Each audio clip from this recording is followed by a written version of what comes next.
Hello दोस्तों, दीक्षा PC channel में आपका स्वागत है। यूपी पीसी टेस्ट सीरीज 5 सामान्य विज्ञान एवं प्रौद्योगिकी का टेस्ट सीरीज पार्ट 1 कराने जा रहे हैं इस चैनल पर।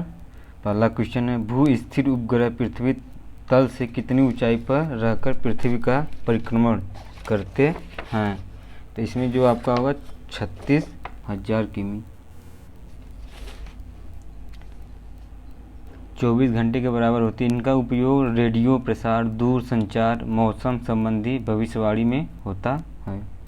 दूसरा क्वेश्चन है, रेक्टिफायर का उपयोग होता है प्रत्यावर्ती धारा को दृष्टि धारा में बदलने में, दृष्टि धारा को प्रत्यावर्ती धारा में बदलने में, प्रत्यावर्ती धारा को विभव कम या अधिक करने में, या ए या सी।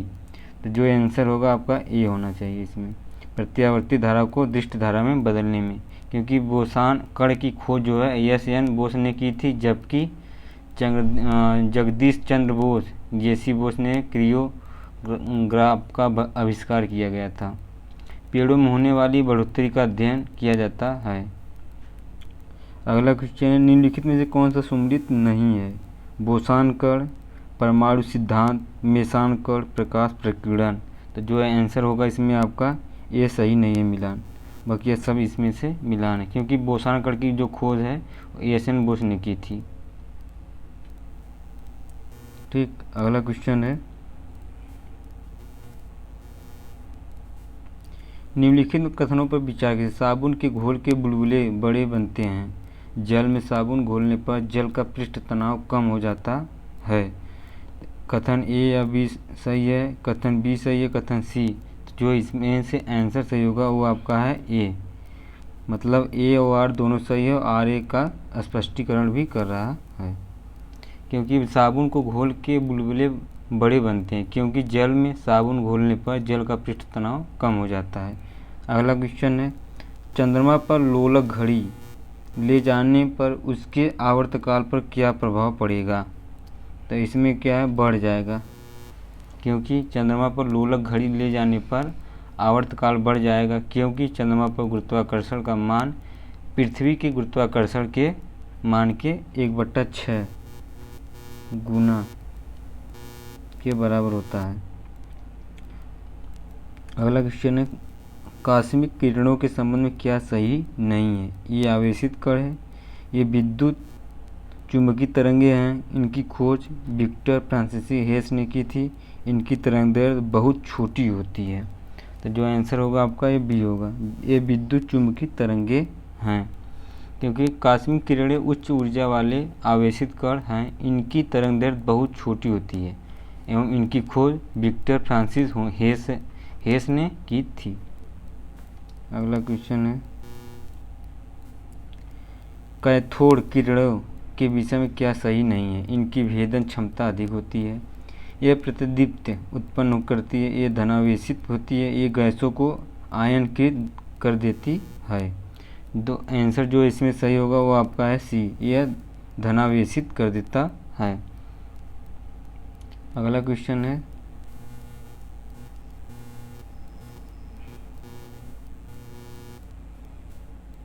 निम्नलिखित में से कौन से सुमेलित नहीं है? Laser beam, cyclotron, thermostat, freon. तो इसमें से जो सही नहीं है वो आपका है सी, थर्मोस्टेट जो है ताप मापन यंत्र से नहीं है। तब इसका क्या किस इसका तापमान को नियंत्रित स्थिति बनाए रखने वाला यंत्र होता है। यह किसी निकाय के तापमान को नियंत्रित करता है, इसलिए आपका सी नहीं होगा। अगला क्वेश्चन, निम्नलिखित में से कथनों पर विचार करिए। ध्वनि स्रोत की आवृत्ति में होने वाला उतार चढ़ाव को डॉपलर प्रभाव कहते हैं, और ध्वनि में डॉपलर प्रभाव सममित एवं प्रकाश में असममित होता है। सही विकल्प का चयन करिए। इसमें विकल्प बस ए सही होना चाहिए आपका, क्योंकि बी गलत है, ऑप्शन ए सही है। क्योंकि ध्वनि स्रोत की आवृत्ति में होने वाला उतार चढ़ाव को डॉपलर प्रभाव कहते हैं। ध्वनि में डॉपलर प्रभाव असममित होता है, जबकि प्रकाश में डॉपलर प्रभाव असममित होता है। अगला क्वेश्चन, पृथ्वी का वायुमंडल किस विधि द्वारा गर्म होता है? चालन, संवहन, विकिरण, एसी। इसमें से कौन सा सही होगा? तो संवहन जो है इसकी वजह से विधि द्वारा गर्म होता है पृथ्वी का वायुमंडल। तो ऊष्मा का एक स्थान से दूसरे स्थान पर जाना ऊष्मा का संचरण कहलाता है। इसकी 3 विधियां हैं, चालन, संवहन और विकिरण। पृथ्वी का वायुमंडल संवहन विधि द्वारा गर्म होता है। अगला क्वेश्चन है, निम्नलिखित पर विचार करें। किसी पिंड का भार विषुवत वृत्त पर कम और ध्रुवों पर अधिक होता है। गुरुत्वीय त्वरण का मान विषुवत वृत्त पर अधिक और ध्रुवों पर सबसे कम होता है। तो जो आंसर आपका सही हुआ इसमें से सी होना चाहिए। ये सही है और आर गलत है। ठीक, क्योंकि किसी पिंड का भार जो है विषुवत वृत्त पर कम और ध्रुवों पर अधिक होता है, क्योंकि गुरुत्वीय त्वरण का मान विषुवत वृत्त पर न्यूनतम और ध्रुवों पर अधिकतम होता है। जैसे ये हो गया, ये आपका विषुवत हो गया, यहाँ पर ध्रुव। तो यहाँ को जो होगा आपका गुरुत्वीय त्वरण होगा वो विषुवत वृत्त पर न्यूनतम और ध्रुवों पर अधिकतम होता है। अगला क्वेश्चन, निम्नलिखित में से कौन सा ऊष्मारोधी पदार्थ है? एस्बेस्टस, अम्लीय जल, धातु, उपयुक्त सभी। तो जो इसमें से आंसर होगा आपका ये सही होना चाहिए, क्योंकि जिन पदार्थों का ऊष्मा का चालन बिल्कुल नहीं होता है उससे ऊष्मारोधी पदार्थ कहलाते हैं। जैसे सभी धातु, अम्लीय और जल ऊष्मा के अच्छे चालक हैं। अगला क्वेश्चन, निम्नलिखित में से कौन से ओमी प्रतिरोध का उदाहरण है? डायोड वाल्व, तांबे का तार, ए बी। जो आंसर होगा आपका होगा सी, तांबे का तार। जो चालक का ओम के नियम का पालन करते हैं वे ओमी प्रतिरोध कहलाते हैं। जैसे तांबे का तार, मैग्नीज का तार, डायोड वाल्व और ट्रायोड वाल्व अमोनी प्रतिरोध कहलाता है। अगला क्वेश्चन है, निम्नलिखित कथनों पर विचार करें। कृत्रिम उपग्रह में विद्युत ऊर्जा का स्रोत सौर सेल से होते हैं और सौर सेल सीरियम की बनी हुई होती है। तो जो आंसर होगा आपका ए सही होना चाहिए, केवल ए सही है, क्योंकि कृत्रिम उपग्रह में विद्युत ऊर्जा का स्रोत और सेल होते हैं और सौर सेल सिलिकॉन के बने हुए होते हैं। सौर सेल और ऊर्जा को विद्युत ऊर्जा में परिवर्तित करते हैं। अगला क्वेश्चन है,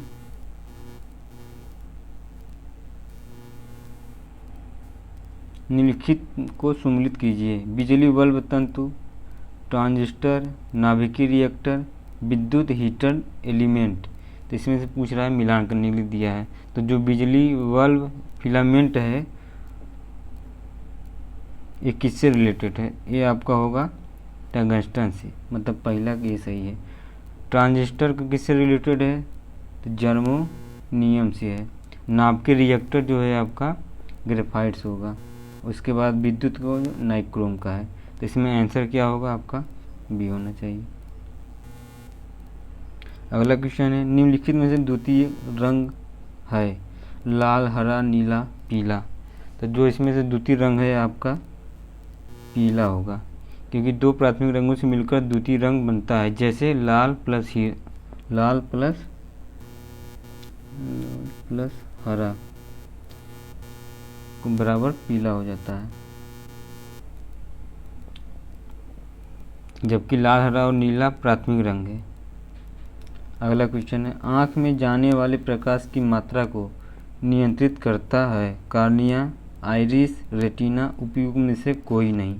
जो आंसर होगा आपका होगा आइरिस, क्योंकि कार्निया के पीछे एक रंगीन अपारदर्शी झिल्ली का पर्दा होती है जिसे आइरिस कहते हैं। इसका कार्य आँख में जाने वाले प्रकाश की मात्रा को नियंत्रित करना होता है। अगला क्वेश्चन है,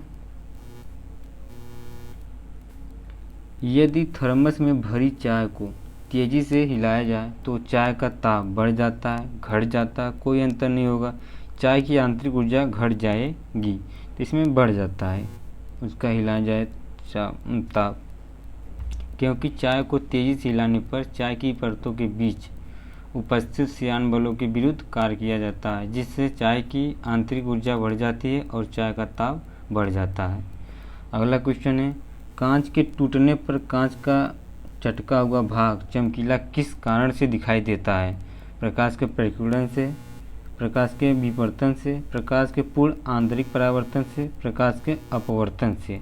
तो जो आंसर होगा आपका सी होना चाहिए, प्रकाश के पूर्ण आंतरिक परावर्तन से, क्योंकि कांच के चटके हुए भाग में हवा जाती है जो किसी विरल होती है। जब प्रकाश कांच से हवा में प्रवेश करता है तो उसका संघनन माध्यम से विरल माध्यम में अपवर्तन होता है। कांच से हवा में प्रवेश करते समय आपतन कोण का मान क्रांतिक कोण से अधिक हो जाता है तो पूर्ण आंतरिक परावर्तन होने लगता है जिससे चटका कांच चमकीला प्रतीत होता है।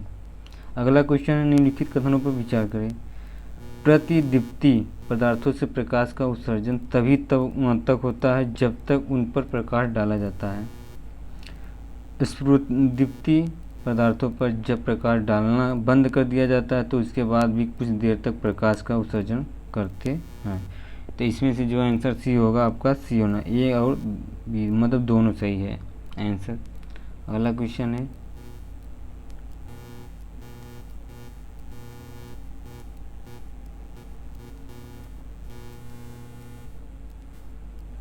लेसर तरंगों के संबंध में निम्नलिखित में से कौन सा सही नहीं है। लेसर से प्रकाश किरणें उत्पन्न होती है।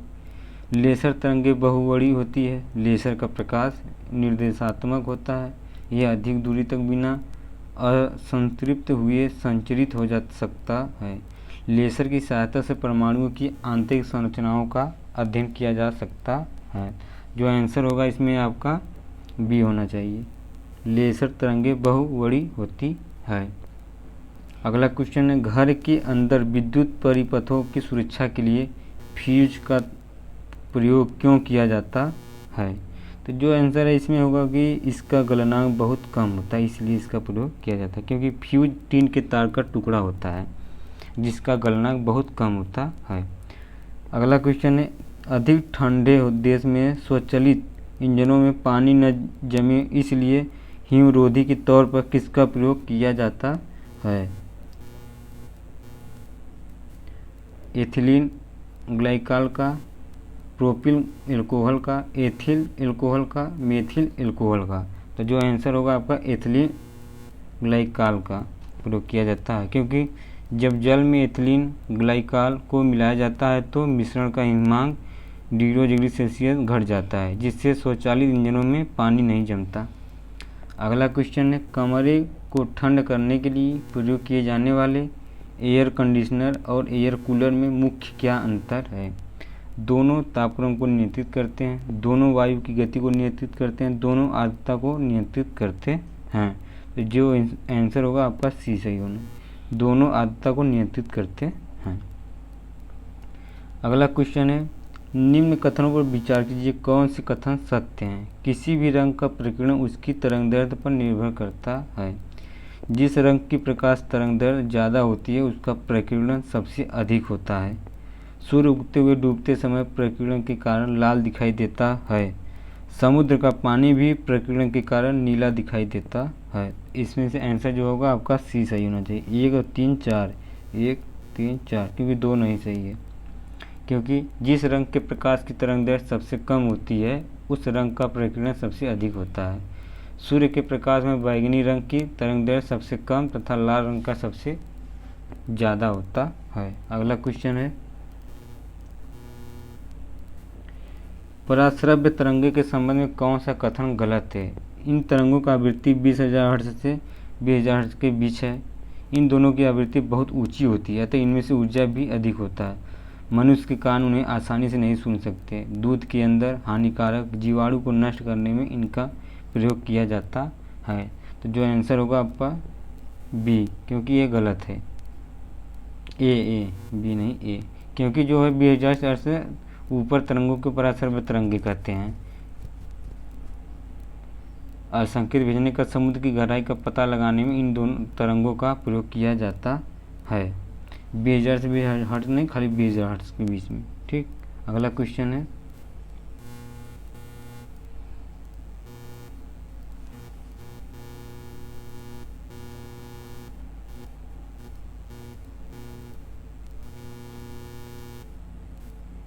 जल की सतह पर फैली हुई केरोसिन तेल की परत पर सूर्य के प्रकाश में रंगीन क्यों दिखाई देता है।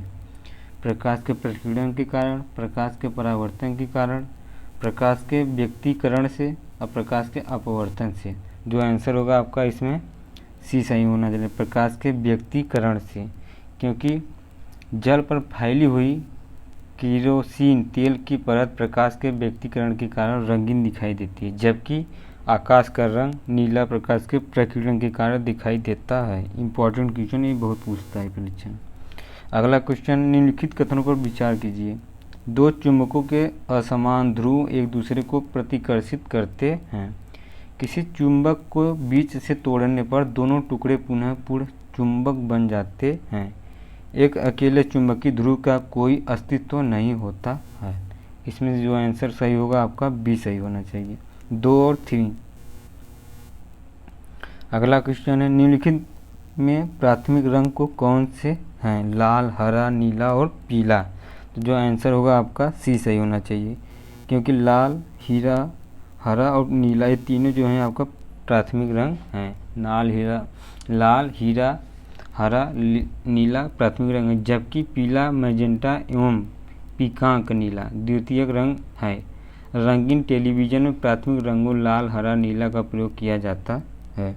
अगला क्वेश्चन है, निकट दृष्टि दोष ग्रसित व्यक्ति की आंख पर वस्तु का प्रतिबिंब बनता है। रेटिना पर, रेटिना के आगे, रेटिना के पीछे प्रतिबिंब बनता है या नहीं? तो जो आंसर होगा आपका रेटिना के आगे बनता है जब भी निकट, क्योंकि निकट दृष्टि दोष ग्रसित व्यक्ति नज़दीक की वस्तुओं को देख लेता है, जबकि दूर की वस्तुएं नहीं, क्योंकि ऐसे व्यक्ति के आंख के लेंस की गोलाई बढ़ जाती है और लेंस की फोकस दूरी घट जाती है तथा लेंस की क्षमता बढ़ जाती है। इस कारण वस्तु का प्रतिबिंब रेटिना पर न बनकर रेटिना के आगे बन जाता है। दोष के निवारण के लिए अवतल लेंस का प्रयोग किया जाता है। अगला क्वेश्चन है, निम्नलिखित कथनों पर विचार करें। अदिश वे भौतिक राशियां हैं जिसमें परिणाम होता है, दिशा नहीं। सदिश वे भौतिक राशियां हैं जिनमें केवल दिशा होती है, परिणाम नहीं। तो जो आंसर होगा आपका ए सही होना चाहिए खाली। अदिश और भौतिक राशियां जिनमें परिणाम होता है, दिशा नहीं होता इसमें। अगला क्वेश्चन है, सूची 1 और सूची 2 में मिलान कीजिए। भौतिक राशि और इकाइयाँ, द्रव्यमान, ताप, ज्योति तीव्रता, बल। तो इसमें पूछ रहा है किससे कौन मिलान है? तो द्रव्यमान जो है आपका किलोग्राम से है, वहीं आपका ताप जो है केल्विन से है, बल जो है आपका न्यूटन से है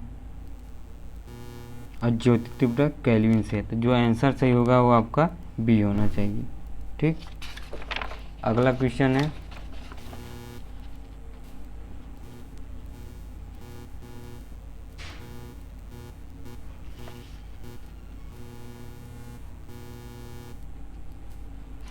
निम्न में कौन सम्मिलित नहीं है? विद्युत चुम्बकीय किरणें और खोजकर्ता, गामा, एक्स, पराबैंगनी और रक्त विकिरण। जो आंसर होगा आपका इसमें मिलान करने के लिए बोला है। तो पराबैंगनी किरणें के खोजकर्ता जो है रीटर है। इन किरणों का उपयोग सकाई करने या प्रकाश बौद्धिक प्रभाव को उत्पन्न करने तथा बैक्टीरिया को नष्ट करने में किया जाता है। मार्कोनी ने दीर्घ रेडियो तरंगों की खोज की थी। तो जो इसमें से पूछा सम्मिलित नहीं, तो यह आपका सी सही होना चाहिए। अगला क्वेश्चन है, शीत ऋतु में लकड़ी और लोटे की कुर्सियां एक ही ताप पर होती है, परंतु लोहे की कुर्सी छीने हुए लकड़ी की अपेक्षा अधिक ठंडी क्यों लगती है? लोहा लकड़ी से अधिक भारी होने के कारण, लोहा लकड़ी की तुलना में खराब के चालक है, लोहे का ताप लकड़ी से कम होता है, लोहे का लकड़ी की तुलना में ऊष्मा का अच्छा चालक होता है। तो जो इसमें से डी है यही आपका सही है। अगला क्वेश्चन है, ध्वनि ऊर्जा को विद्युत ऊर्जा में परिवर्तित किया जाता है। तो ये आपका माइक्रोफोन से, क्योंकि माइक्रोफोन ध्वनि ऊर्जा को विद्युत ऊर्जा में, वहीं डायनेमो जो है यांत्रिक ऊर्जा को विद्युत ऊर्जा में, लाउड स्पीकर को विद्युत ऊर्जा को ध्वनि ऊर्जा में और सितार को यांत्रिक ऊर्जा को ध्वनि ऊर्जा में बदला जाता है। अगला क्वेश्चन है, निम्न कथनों पर विचार कीजिए। कौन सा कथन पृष्ठ तनाव के सिद्धांत से संबंधित नहीं है? पतली सुई का पानी पर तैरना, पानी से बाहर निकालने पर शेविंग ब्रश को बालों का आपस में चिपकना, गरम सूप का स्वादिष्ट लगना, लोहे के जहाज का पानी पर तैरना। तो जो आंसर होगा आपका डी होना चाहिए, लोहे के जहाज का पानी पर तैरना। अगला क्वेश्चन है, यदि 60 वाट का वाल्व प्रतिदिन 5 घंटे प्रयोग किया जाए तो 20 यूनिट कितने यूनिट बिजली का प्रयोग खर्च होगी। तो इसमें से जो आंसर होगा आपका 6 यूनिट, क्योंकि 60 गुणे 5 गुणे 20 कर देंगे तो 1000 यूनिट हो जाएगा। 1000 यूनिट 6 यूनिट के बराबर हो जाएगा। ठीक। अगला क्वेश्चन है, जब ध्वनि एक माध्यम से दूसरे माध्यम में जाती है तो ध्वनि की चाल एवं तरंगदैर्घ्य बदल जाती है। यदि माध्यम का ताप बढ़ा दिया जाए तो ध्वनि का चाल भी बढ़ जाता है।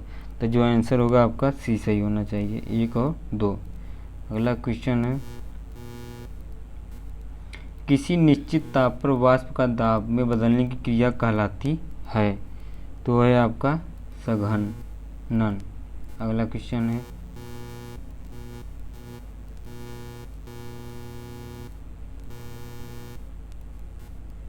निम्नलिखित में गलत कथन का पहचान कीजिए। तो इसमें से हाइड्रोजन बम बनाने के लिए यूरेनियम 235 प्लूटोनियम 239 का प्रयोग किया जाता है। तो ये आपका गलत है, क्योंकि यूरेनियम 235 या प्लूटोनियम 239 का प्रयोग परमाणु बम बनाने में किया जाता है, न कि परमाणु हाइड्रोजन बम बनाने में। अगला क्वेश्चन है, कौन सा सुमेलित नहीं है। साइटोट्रॉन, अल्टीमीटर, कार्डियोग्राफ, ग्रेवोमीटर।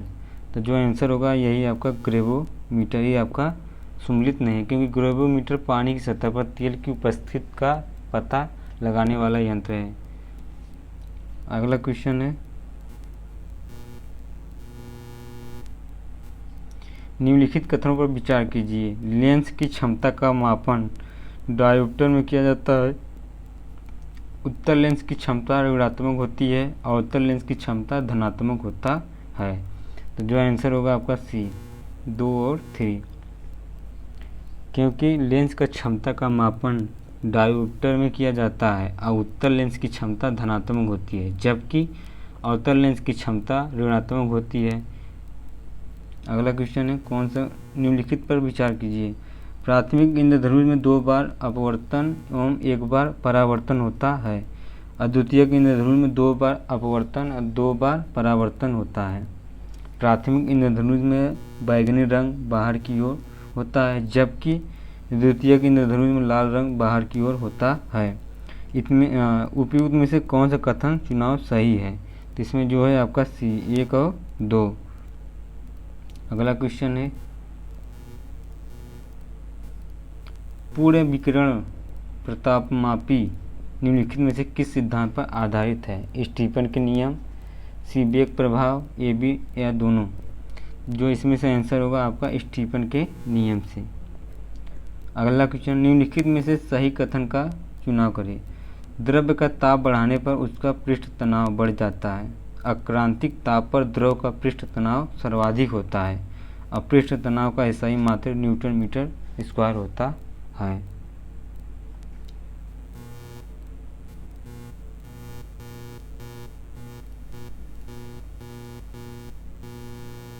तो जो आंसर आपका सही होगा इसमें आपका डी सही है, क्योंकि में से कोई नहीं। निम्नलिखित में से कौन सा अपकेंद्री बल का उदाहरण नहीं है। ड्राई क्लीनर, क्रीम निकालने वाली मशीन, या इलेक्ट्रॉन का नाभिकीय के विचारों का भ्रमण करना, या ए डी। तो जो आंसर होगा आपका सी सही है, इलेक्ट्रॉन का नाभिक के चारों ओर भ्रमण करना। निम्नलिखित में से कौन सा सुमेलित नहीं है। तरंगे खोजकर्ता, गामा किरणें, यक्स किरणें, अवरक्त किरणें और दीर्घ रेडियो तरंगे। पूछ रहा है इनमें से कौन सा सुमेलित नहीं है। तो यही अवरक्त किरणें जो है रिएक्टर से सुमेलित नहीं है, क्योंकि अवरक्त किरणें जो होर्सेल है, होर्सेल। अगला क्वेश्चन है, निम्नलिखित कथनों पर विचार करें। ध्वनि की चाल माध्यम की प्रत्यास्थता पर निर्भर करती है और ध्वनि की चाल माध्यम के घनत्व पर निर्भर करती है।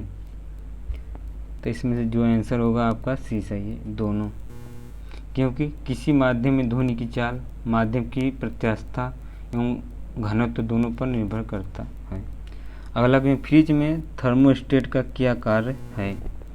तो इसमें जो है एक समान तापक्रम बनाए रखना, यही इसका काम है। अगला क्वेश्चन है, साबुन के बुलबुलों का रंगीन दिखना किस प्रकार की प्रकाशित घटना का उदाहरण है? तो इसमें व्यक्तिकरण, क्योंकि साबुन के बुलबुलों का रंगीन दिखना व्यक्तिकरण का उदाहरण है। जबकि सूर्य का लाल दिखाई पड़ना, समुद्र का पानी नीला दिखाई देना, आकाश का नीला दिखाई देना प्रकीर्णन का उदाहरण है। अगला क्वेश्चन है, प्रोड्यूसर गैस मिश्रण होता है कार्बन मोनोऑक्साइड और नाइट्रोजन में।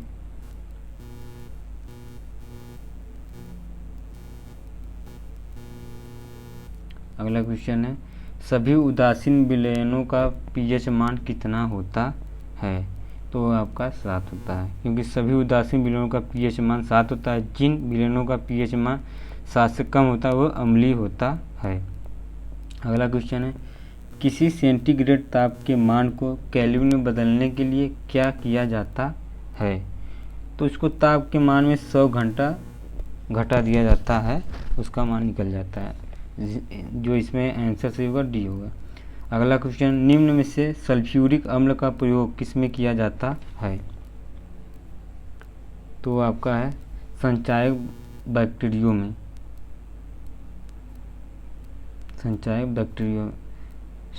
इसमें सी सही होना चाहिए, 100 से जोड़ दिया जाता है, घटा नहीं दिया जाता है। ठीक। अगला क्वेश्चन है 54 का, इसमें संचायक बैक्टीरियो में होता है।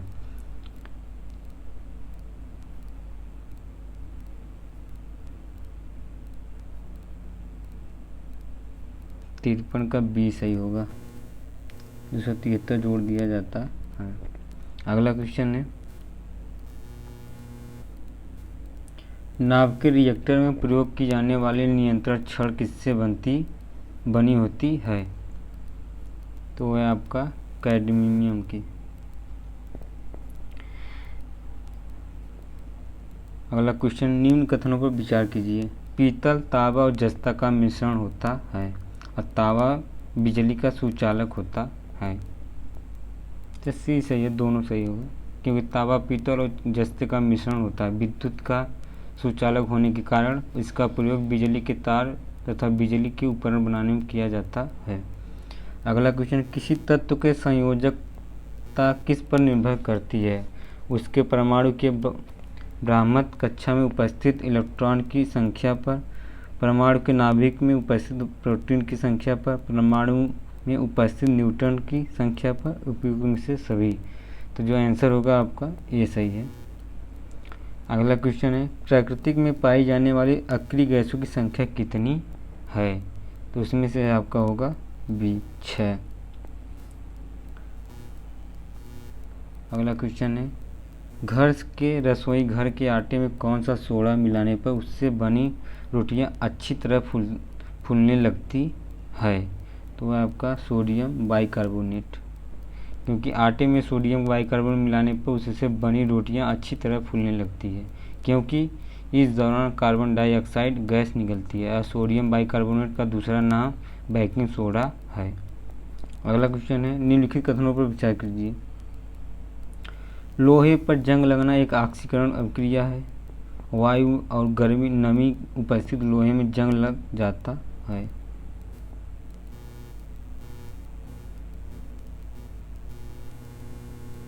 तो जो इसमें आंसर होगा आपका सी सही है, दोनों। अगला क्वेश्चन, निम्नलिखित में से कौन सा एक जिंक का अयस्क नहीं है? जिंक ब्लेड, कैलामीन, जिकाइड, असीना बार। जो आंसर होगा इसमें आपका डी सही है, सीना बार नहीं होगा, क्योंकि जिंक ब्लेड, कैलामीन, जिंकाइड आदि जिंक के अयस्क हैं, जबकि सीना बार जो है मरकरी का अयस्क है, मरकरी। अगला क्वेश्चन, निम्नलिखित में से फोटोग्राफी में किसका प्रयोग किया जाता है? तो इसमें आपका सिल्वर ब्रोमाइड, लगभग सभी जानते होंगे। निम्नलिखित में किसमें सिर्फ एक प्रोटॉन होता है? इसमें आपका हाइड्रोजन में होता है। ठीक। हाइड्रोजन आवर्त सारणी का प्रथम तथा अन्य सभी तत्वों से हल्का होता है। इसकी परमाणु संख्या 1 है।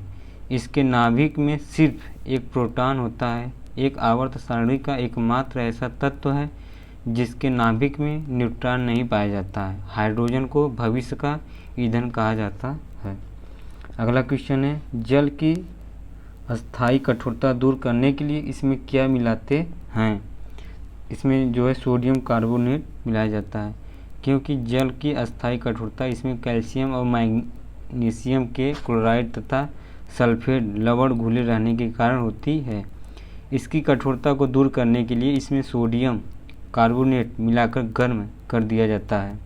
कठोर जल साबुन के साथ फैन उत्पन्न नहीं करता है और कठोर जल पीने के लिए भी उपयुक्त नहीं होता है।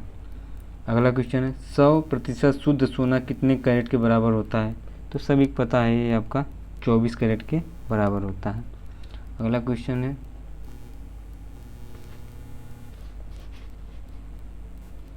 वनस्पति विज्ञान किस शाखा के तहत पादप वर्गीकरण का अध्ययन किया जाता है?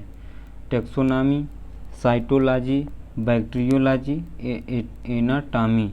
जो आंसर होगा आपका टेक्सोनॉमी।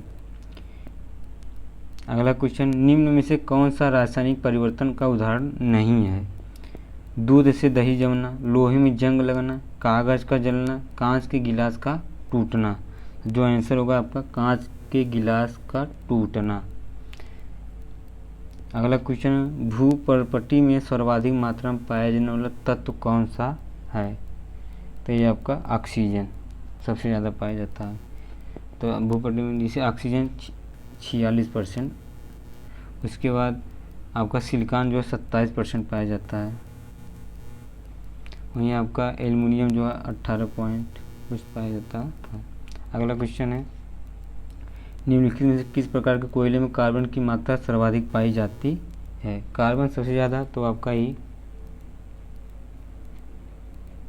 एंथोसाइड में पाया जाता होगा, क्योंकि एंथोसाइड प्रकार के कोयले में कार्बन की मात्रा सर्वाधिक 94 से 98% पाई जाती है, जो आपका है जम्मू कश्मीर के लगभग क्षेत्र में।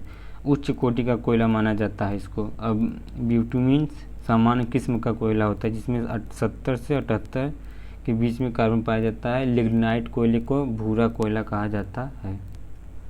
अगला क्वेश्चन है, निम्न कथनों पर विचार कीजिए। कार्बन डाइऑक्साइड गैस पौधों के लिए प्राणदायिनी गैस है और कार्बन डाइऑक्साइड गैस चूने के जल को दूधिया कर देती है। ठोस कार्बन डाइऑक्साइड को शुष्क बर्फ कहा जाता है।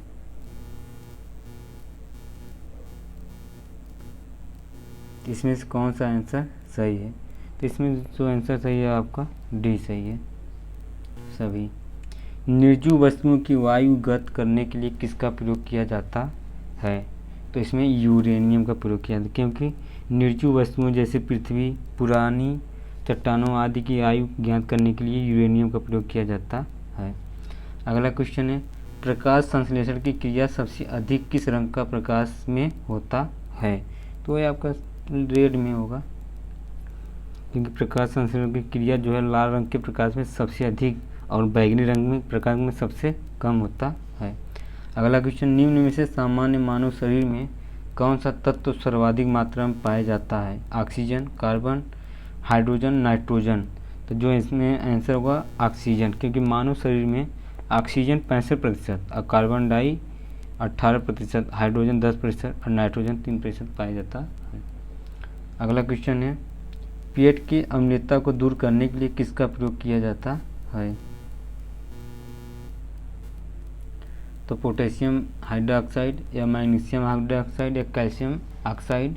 तो जो इसमें से आंसर होगा आपका मैग्नीशियम ऑक्साइड, बी सही होगा, क्योंकि मैग्नीशियम ऑक्साइड का प्रयोग पेट की अम्लता दूर करने में, अम्ल विषाक्तीकरण के एंटीटोड में तथा चीनी उद्योग में मेलासिस से चीनी तैयार करने में होता है। लास्ट क्वेश्चन है कि धूप के चश्मे के लेंस में किस प्रकार के कांच का प्रयोग किया जाता है? तो उसमें है क्रुस कांच, क्योंकि धूप के चश्मे के लेंस बनाने में क्रुस कांच का प्रयोग किया जाता है। और प्रयोगशाला का उपकरण बनाने के लिए पोटास कांच का प्रयोग किया जाता है तथा विद्युत बल्ब में फ्लिट का कांच का प्रयोग किया जाता है। तो दोस्तों, ये वीडियो आपको अच्छा लगे तो लाइक और सब्सक्राइब जरूर करना। इसके बाद अगला पार्ट में 75 क्वेश्चन से लेकर 150 तक कंप्लीट करा दिया जाएगा। थैंक